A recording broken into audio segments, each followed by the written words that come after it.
नमस्कार, मैं विजय सोनी आप सभी दर्शकों को प्रणाम करता हूं और आपके उज्जवल भविष्य की कामना करता हूं। आज की मेरी यह वीडियो बहुत ही महत्वपूर्ण है। आज देखा जाए तो घर घर में अशांति, परेशानियां, लड़ाई, झगड़े, कलह, इस प्रकार के कई प्रकार के दुख, तकलीफ़ें और कुछ अटपटी विघ्न बाधाएं प्रस्तुत हो जाती हैं। इसके पीछे कई कारण होते हैं। हमारे भारत के ऋषि मुनियों और संतों ने इस विषय पर बहुत गहन अध्ययन किया है। ध्यान, समाधि, मंत्र जप और बड़े वैज्ञानिक अनुसंधानों को उन्होंने किया है और पूर्णता पाई है।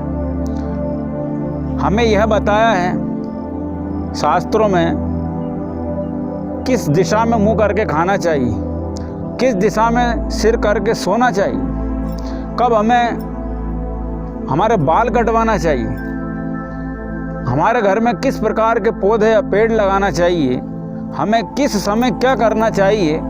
इतना सूक्ष्म विज्ञान संसार में किसी भी देश में मैंने नहीं देखा है, या उसके इतिहास में या उनके साहित्यों में मैंने नहीं पढ़ा है, ना ही सुना है।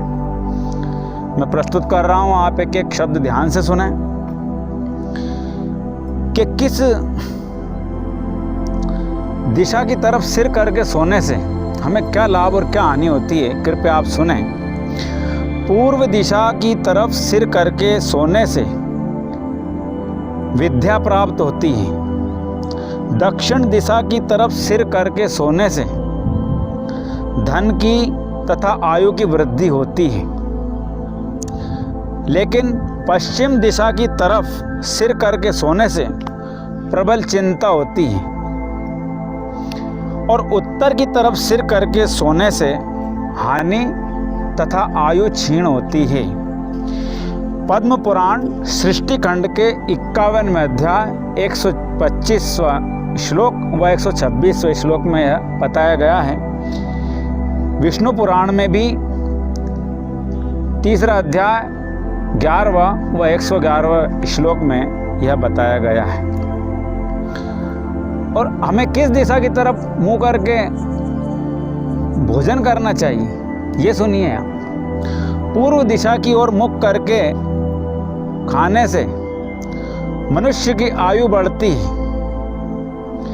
दक्षिण दिशा की ओर मुख करके खाने से प्रेतत्व की प्राप्ति होती है।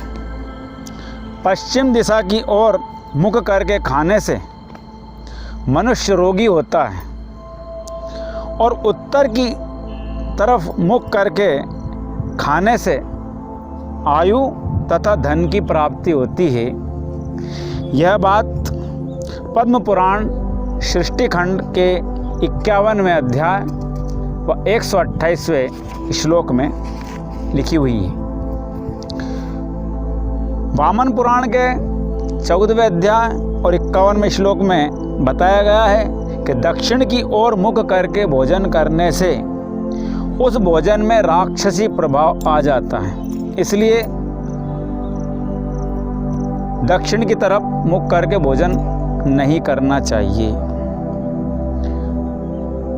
यहाँ तक कि मंजन करने के बारे में भी शास्त्रों में लिखा हुआ है कि पूर्व की ओर मुख करके दंत धावन, मतलब आप ब्रश या जो मंजन करते हैं, पूर्व की ओर मुख करके दंत धावन करने से धैर्य, सुख और शरीर की निरोगता प्राप्त होती है। और ईशान कोण, मतलब उत्तर और पूर्व के जो बीच में कोण आता है उसे हम ईशान कोण कहते हैं। ईशान कोण में मुख करके दंत धावन अर्थात मंजन करने से संपूर्ण कामनाओं की सिद्धि होती है।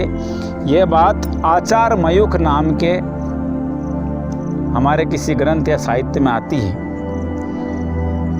गर्ग आदि मुनियों ने के वचन है कि हमें छोर कर्म, मतलब हमें हमारे बाल कब कटवाना चाहिए, यहाँ तक का सूक्ष्म विज्ञान हमारी भारतीय संस्कृति हमें सिखा रही है।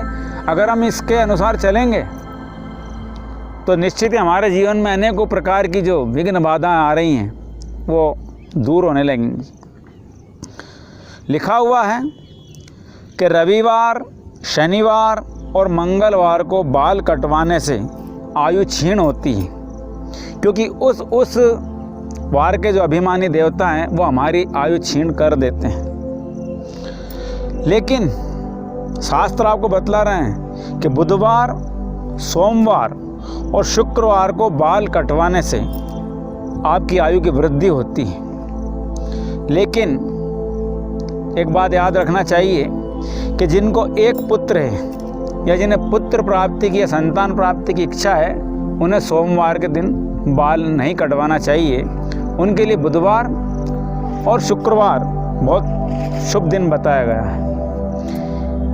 इसमें एक बात और ध्यान रखने की है कि एकादशी, चतुर्दशी, अमावस, पूर्णिमा, संक्रांति, व्रत, यदि आपने कोई व्रत किया है, श्राद्ध के समय मंगलवार तथा शनिवार को बाल नहीं कटवाना चाहिए। ये मैंने आपके सामने शास्त्रों की बातें प्रस्तुत की हैं। आप अपना जीवन धन्य बनाइए, शास्त्रों के नियम के अनुसार चलिए और अनेक प्रकार के जो अनजाने हमें दुख जो घेर लेते हैं उनसे बचिए। शास्त्र आपको सही मार्गदर्शन दे रहे हैं, हमें और आपको इनका पालन करके अपना जीवन धन्य बनाना चाहिए। धन्यवाद। भारतीय संस्कृति की जय, सनातन धर्म की जय।